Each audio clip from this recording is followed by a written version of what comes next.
복된 날입니다. 주님의 은혜가 가득하시기를 축복합니다. 사도행전 4장을 봉독해 드립니다.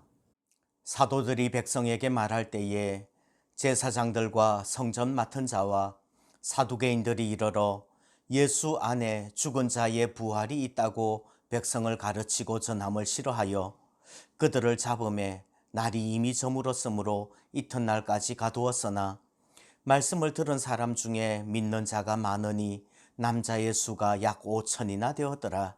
이튿날 관리들과 장로들과 서기관들이 예루살렘에 모였는데 대제사장 안나스와 가야바와 요한과 알렉산더와 및 대제사장의 문중이 다 참여하여 사도들을 가운데 세우고 묻되 너희가 무슨 권세와 누구의 이름으로 이 일을 행하였느냐? 이에 베드로가 성령이 충만하여 이르되 백성의 관리들과 장로들아, 만일 병자에게 행한 착한 일에 대하여 이 사람이 어떻게 구원을 받았느냐고 오늘 우리에게 질문한다면 너희와 모든 이스라엘 백성들은 알라. 너희가 십자가에 못 박고 하나님이 죽은 자 가운데서 살리신 나사렛 예수 그리스도의 이름으로 이 사람이 건강하게 되어 너희 앞에 섰느니라. 이 예수는 너희 건축자들의 버린 돌로서 집 모퉁이의 머릿돌이 되었느니라.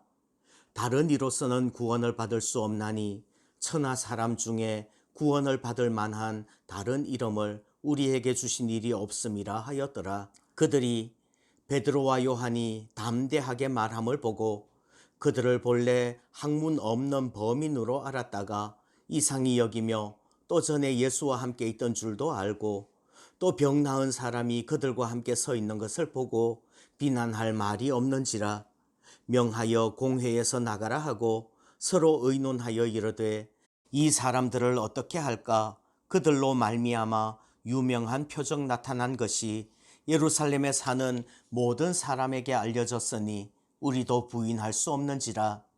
이것이 민간에 더 퍼지지 못하게 그들을 위협하여 이후에는 이 이름으로 아무에게도 말하지 말게 하자 하고 그들을 불러 경고하여 또 무지 예수의 이름으로 말하지도 말고 가르치지도 말라 하니 베드로와 요한이 대답하여 이르되 하나님 앞에서 너희의 말을 듣는 것이 하나님의 말씀을 듣는 것보다 옳은가 판단하라. 우리는 보고 들은 것을 말하지 아니할 수 없다 하니 관리들이 백성들 때문에 그들을 어떻게 처벌할지 방법을 찾지 못하고 다시 위협하여 놓아주었으니 이는 모든 사람이 그 된 일을 보고 하나님께 영광을 돌림이라.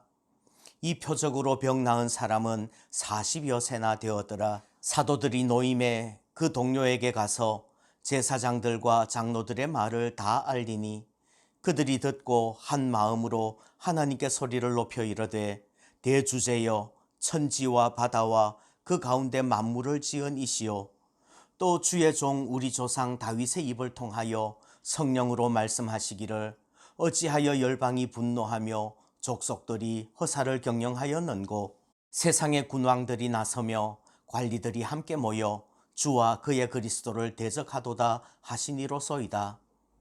과연 헤롯과 본디오 빌라도는 이방인과 이스라엘 백성과 합세하여 하나님께서 기름 부으신 거룩한 종 예수를 거슬러 하나님의 권능과 뜻대로 이루려고 예정하신 그것을 행하려고 이 성에 모였나이다. 주여 이제도 그들의 위협함을 굽어보시옵고 또 종들로 하여금 담대히 하나님의 말씀을 전하게 하여 주시오며 손을 내밀어 병을 낫게 하시옵고 표적과 기사가 거룩한 종 예수의 이름으로 이루어지게 하옵소서 하더라. 빌기를 다함에 모인 곳이 진동하더니 무리가 다 성령에 충만하여 담대히 하나님의 말씀을 전하니라. 믿는 무리가 한 마음과 한 뜻이 되어 모든 물건을 서로 통용하고 자기 재물을 조금이라도 자기 것이라 하는 이가 하나도 없더라. 사도들이 큰 권능으로 주 예수의 부활을 증언하니 무리가 큰 은혜를 받아 그 중에 가난한 사람이 없으니 이는 밭과 집 있는 자는 팔아 그 판 것의 값을 가져다가 사도들의 발 앞에 두매 그들이 각 사람의 필요를 따라 나누어 줌이라. 구브로에서 난 레위족 사람이 있으니 이름은 요셉이라. 사도들이 일컬어 바나바라 번역하면 위로의 아들이라 하니 그가 밭이 있음에 팔아 그 값을 가지고 사도들의 발 앞에 두니라. 아멘. 어제 우리가 증인되자는 이야기를 했는데요. 오늘 사도행전 4장에서는 20절에서 이렇게 말씀을 합니다. 우리는 보고 들은 것을 말하지 않을 수 없다. 베드로와 또 제자들은 예수님의 부활을 증거합니다. 예수님의 부활을 증거할 때에 그 당시의 지도자들은 그것을 싫어하였어요. 미워하였어요. 그래서 베드로를 불러다가 협박을 합니다. 공갈을 합니다. 예수의 이름으로 말하지도 말고 가르치지도 말라고요. 그럴 때 베드로가 하는 말이 그것입니다. 베드로와 요한이 대답하여 이르되 하나님 앞에서 너희의 말을 듣는 것이 하나님의 말씀을 듣는 것보다 옳은가 판단하라. 우리는 보고 들은 것을 말하지 않을 수 없다. 오늘도 예수님의 증인되어서 어떠한 협박과 어떠한 핍박과 어떠한 고난이 닥쳐도 예수님의 이름으로 말할 수 있는 그런 우리가 되기를 소원합니다. 그러면 왜 그렇게 예수님의 이름만, 예수 그리스도의 이름만 증거해야 되느냐는 말이에요. 왜 그렇게 말하지 않을 수 없는 거죠? 12절에 이렇게 말씀을 합니다.